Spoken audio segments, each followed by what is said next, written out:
Caps win 3-2 over the Boston Bruins and take game 1 in overtime. That's one. That's right. That is 1 out of 16. That's how I view these playoffs. That's how I have viewed every playoff for the past as long as I can remember. Just one game at a time until you hit 16. This was number 1. Caps came out of the gate swinging. Ovechkin had one of the best games I've seen him play this season. He didn't get on the scoreboard, but that's okay. He was on the scoreboard everywhere else. Had an assist, had like 4 shots on goal, and had like 4 hits along with a couple blocks. Great overall game from your captain, and that's what you want to see in game 1. You want your captain to set that precedence and say, guys, this is how we are going to play, and this is how we're going to win this year. But the big story here, Vitek Vanacek leaves the game injured, and he doesn't return. Craig Anderson has to take his spot, and Anderson stepped up to the plate, and he stepped up big. Anderson had a great game. The only goal that he lets in is a weird, awkward double deflection, but we'll get to that in a little bit. He shows up, and he makes his statement, and I think you have to go with Anderson as long as he's still going to continue winning. I don't know Vitek's status at this point. I don't know what Samsonov's status at this point is going to be. I don't know what our backup goaltender status is going to be, but what I do know is that if nothing else changes between this game and the next game, Anderson should be our starter because he proved not only in this game, but in the other game that he started against the Flyers that he is still a good goaltender. But real quick, let's jump into the goals. Tom Wilson is the first player in the 2021 playoffs to net a goal.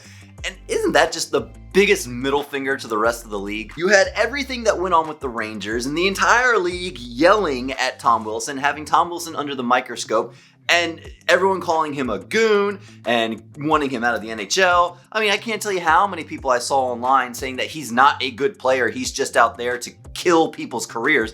Well, this is just a statement from Wilson saying, hey, guess what? I got some skill too. Caps are able to take advantage of a McAvoy broken stick on this goal, and that's what you have to do in the playoffs. Anytime there's a misstep or any unfortunate play against your opponents, you have to capitalize. McAvoy breaks his stick on a point shot, and the Caps, they jailbreak the other way. It's actually a 3-on-2 the other way, but because McAvoy is now skating backwards without a stick, TJ Oshie, with the amazing hockey IQ that he has, says, I'm not going to take advantage of a 3-on-2. I'm going to break this down to a 2-on-1 against a defender without a stick. So it's a give and go. Wilson to Oshie, Oshie back to Wilson, completely exploiting McAvoy without a stick. And Wilson, what about that shot? He picks the far top corner on Rask and pegs that corner. You don't see any goon in the league scoring goals like that. He's not just a guy that lays big hits that sometimes cross the line. He is also a fantastic goal scorer. Tom Wilson gets the Caps on the board first. It's 1-0 Caps. So the one major flaw that the Caps had this entire game was the face-off dot. Outside of face-offs, the Caps actually had a fantastic game, actually. They were 3 for 4 on the PK. We'll get to that in a little bit. They won the shots. They had great amount of blocks. They had a lot of shot attempts. It was an all-around good game except for face-offs, and this goal by DeBrusk is an exploitation of that lack of face-off wins. The puck kind of just pings around just a little bit, but it's enough to go straight to the stick of DeBrusk.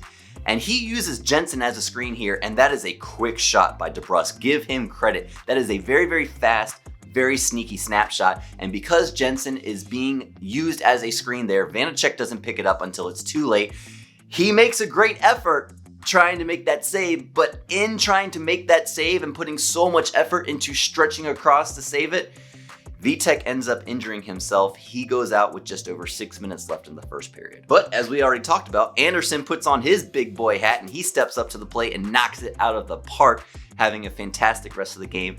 Great to have a nice veteran goaltender that you can lean on in your time of need, and this was a big time of need for the Capitals. So the first period ends tied 1-1, not before the refs tried to give a goal back over to the Boston Bruins. What a terrible tripping call they gave to Schultz. Actually, I would have given the trip, if you're going to give Schultz a trip on that, I would have also given an embellishment to Taylor Hall. Taylor Hall was tripped twice in this game, and neither one of them should have been called. So yeah, if you're going to call Schultz for a trip, you got to give an embellishment to Hall on that one. The stick doesn't even hit the skate blade. It taps the skate boot. That does not make you fall down that easily. Hall goes down extremely easily, but fortunately, the Caps PK being as good as it is, they were able to kill that off and get out of this period 1-1. So second period comes and the Boston Bruins definitely got back into the game a little bit. It was not nearly as lopsided as I thought the first period was, outside of face-off percentage.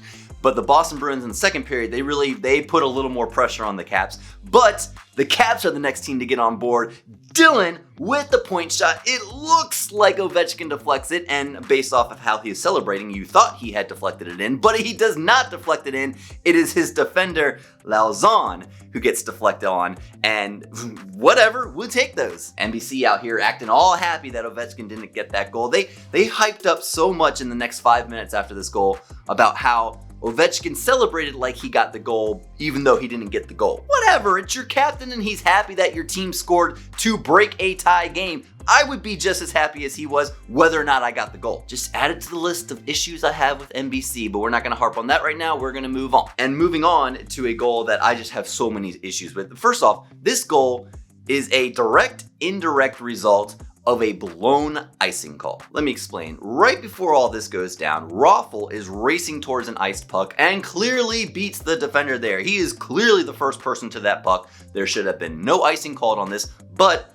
icing is still called. So the puck comes down to the defensive zone for a Caps defensive zone faceoff, and on the ensuing play, Orlov takes the high sticking penalty, and the only reason he took that high sticking penalty is because there's chaos going on in front of the net, and that's coming off that defensive faceoff. You know, that defensive faceoff, that was off a blown call. And so on the ensuing power play, from that penalty, off that defensive zone faceoff, off that blown call, the Bruins are able to tie it up. And it wasn't even a good goal. I mean, yeah, it's good possession by the Bruins, but it's a point shot that gets double deflected off of Carlson, off of Ritchie, and then into the net.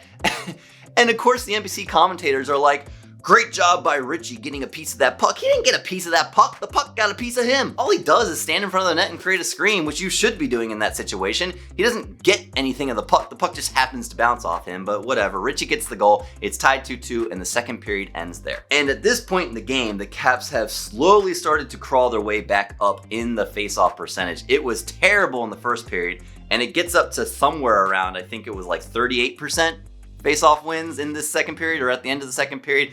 And that sucks, but it's still better than it used to be. But they're winning the shots category 22-16, and hits are pretty much even 30-31. Great first two periods. It should not be tied 2-2, but it is tied 2-2. And outside of me biting my nails down to their nubs, nothing happens in the third period except for that secondary bullshit tripping call to Michael Raffl on Taylor Hall again. I just don't understand how you can call stupid stuff like that in a playoff game, especially when at this point it's 4-1 penalties. Whatever happened to penalties evening out like they always say it does? You cannot tell me the Bruins played a game as disciplined as this stat sheet is showing. There were blatant trips, interferences, high sticks, and slash not called against the Caps. I mean, Ovechkin got cross-checked to the neck. Now, Lauzon in that situation got called for a cross-check, and rightfully so.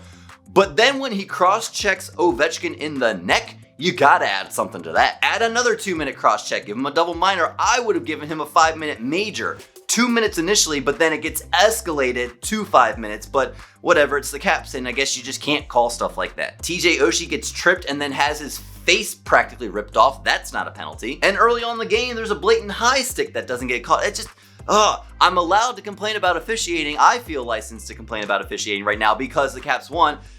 You just can't call a game like this, especially in the playoffs. I'm not saying give the guys a super long leash on these things. I'm not saying let the game get out of play. Obviously, you have to call things like this to keep it reeled in so it doesn't get out of control. But when you're calling or missing blatant calls like that, but then calling chippy little tripping calls that shouldn't be trips, they should be embellishments, that is severely lopsided, and there's a severe issue there in the officiating. And I really want to say I don't care, it doesn't matter anymore because the Caps won, but it does matter. This is a best of 7 series. This is not the last time we're going to see this team for at least 3 more games.